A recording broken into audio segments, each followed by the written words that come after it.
I just posted a $91 million bond, 91 million, on a fake story, totally made up story.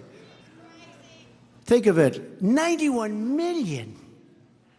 I could say things about what it would cost normally. 91 million.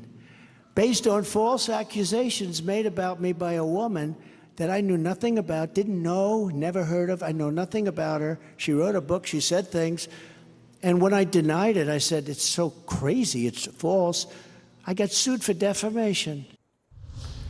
So Shan, calling it a fake, made-up story, that he knew nothing about this woman, he calls it so crazy. How does this open him up to more legal issues?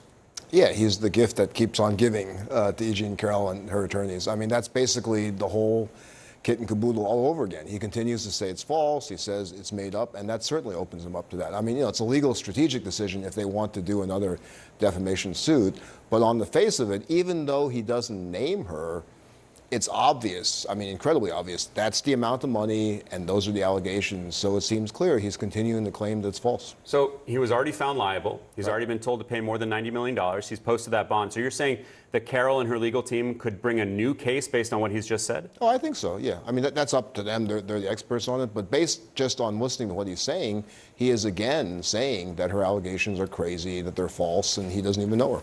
So is there a chance, now that he's posted this bond, that she will indeed see that money? I mean, he is appealing. The bond is meant to ensure that if, as soon as he loses the appeal, which I think he will, that money is right away made available. So that certainly is a big step towards that. Otherwise, he'd have to put it up himself, and that's obviously impossible for him at the moment with these financial crunches he's undergoing. All right, remarkable that he would risk doing that so soon after this case. Right. Shan Wu, thanks very much. Appreciate it. So let me get this straight. Donald Trump took the entire month and at the last second was able to find someone foolish enough to post a $91 million bond on his behalf for the E. Jean Carroll case. And within 24 hours of posting that bond, he stands on stage and defames her again? For someone who claims to be a business genius, this dude is really fucking dumb. To be clear, the bond that Trump put up was for $83.3 million plus another 10%, totaling $91.6 million. The bond was necessary to guarantee the money even as Trump tries his hand at an appeal, which is about as likely to succeed as you would think it is, which is to say, it's not. Which puts some heavy-duty liability onto the company that's backing the bond, Federal Insurance Company, which is an arm of the insurance company Chubb. That's who would be responsible for paying the $91 million if and when Trump loses his appeal, which is to say, I really hope that he put up some legitimate collateral to cover the amount when it comes due. Do I think he did? No, I don't. Want to know why? Because Chubb's CEO is a guy named Evan Greenberg, who Trump appointed in 2018 to a White House advisory committee for trade policy and negotiations. He is a Trump official, and what do all Trump lackeys and sycophants have in common? They will do anything for the cult leader. So if Trump says, I need you to back this $91 million bond for me, of course the guy's gonna do it because that's what they do.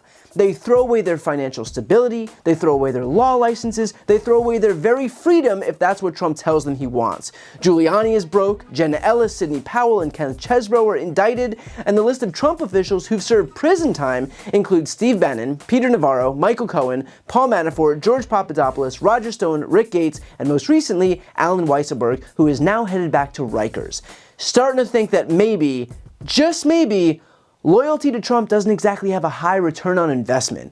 And so while I don't know what Donald Trump offered Greenberg as collateral, something tells me that whatever he offered didn't exactly reach that $91 million mark, much less the added 1 to 3% in fees that are usually imposed on bonds to benefit the lender. Although I gotta say, anyone dumb enough to back a bond for Donald Trump probably deserves the financial disaster that's waiting on the horizon. And to that point of impending financial disaster, the E. Jean Carroll judgment is an addition to the $455 million judgment that's pending right now in Trump's New York fraud case. He's got about a week left to post bond for that amount, which of course his lawyer Alina Habba said that he's gonna do. Here's Alina Habba explaining her plan, followed by my Legal Breakdown co-host Glenn Kirshner discussing the viability of that appeal. And the last one, your case in New York, where judges said $465 million, you got to come up with it. I think Trump petitioned the court to say, can I come up with $100 million? And I believe they said, where's that stand? Let's just ask you that. Sure. The Attorney General case is on appeal. we're waiting on that decision. We had a good hearing last week on that case. Obviously, the judge, the appellate division saw that there were some issues in the order and rectified them. Look, I think that our appellate, I've said this a million times, I think our appellate case is going to be very strong. We have a good record for appeal. We know that there were decisions that were made in error. We know that there was an appellate division decision that narrowed the statute of limitations, which was completely ignored in the trial court. And like I say all the time, honestly, it's time to let our side come out and for the American people to be patient and see what happened today. And it'll slowly. All right, so that was in reference to the $455 million fraud verdict against Trump in New York. First of all, she claims that she and Trump have a strong case as they move this case toward appeal. Is that true, or is this just wish casting by an attorney who is just as deluded as her client? Yeah, that was a bunch of word salad. I especially like when she says, well, our story is finally going to come out. They have been putting their story out in the media. They have been putting their story out in trials that lasted weeks, if not months. But now on appeal, their story is finally going to come out.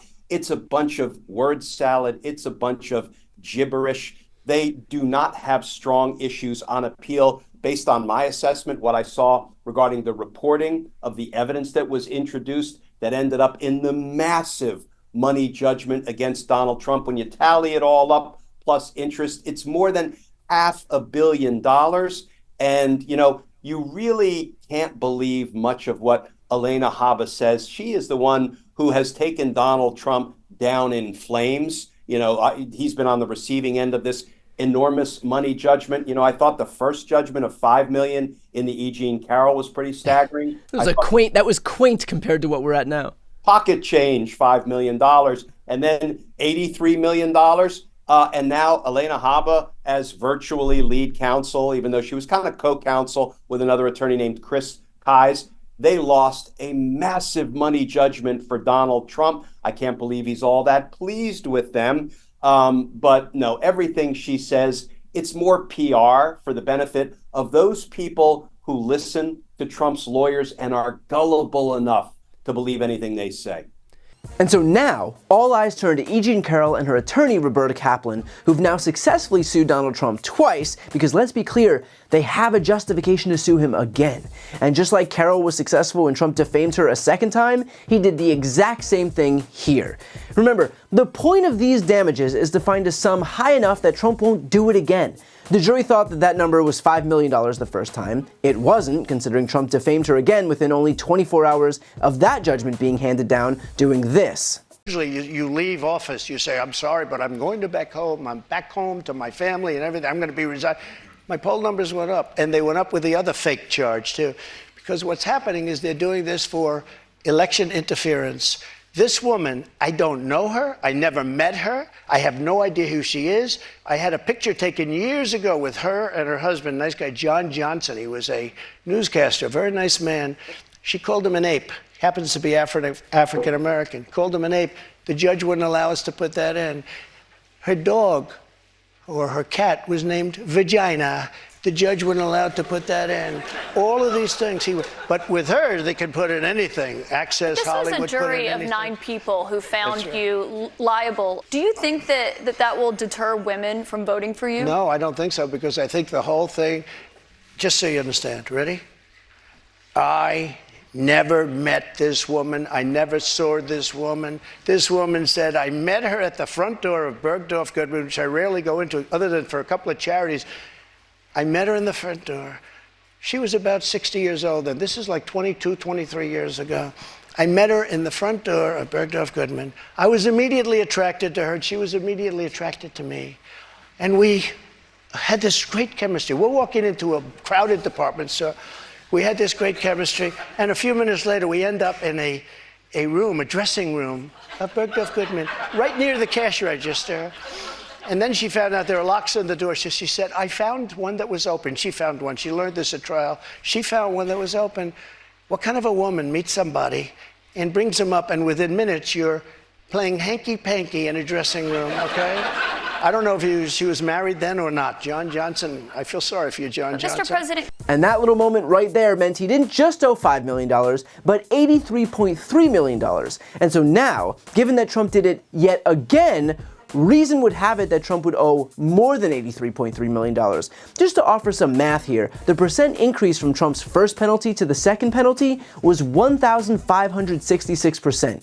If Trump was hit with the same increase from penalty number 2 to penalty number 3, he would owe $1.4 billion.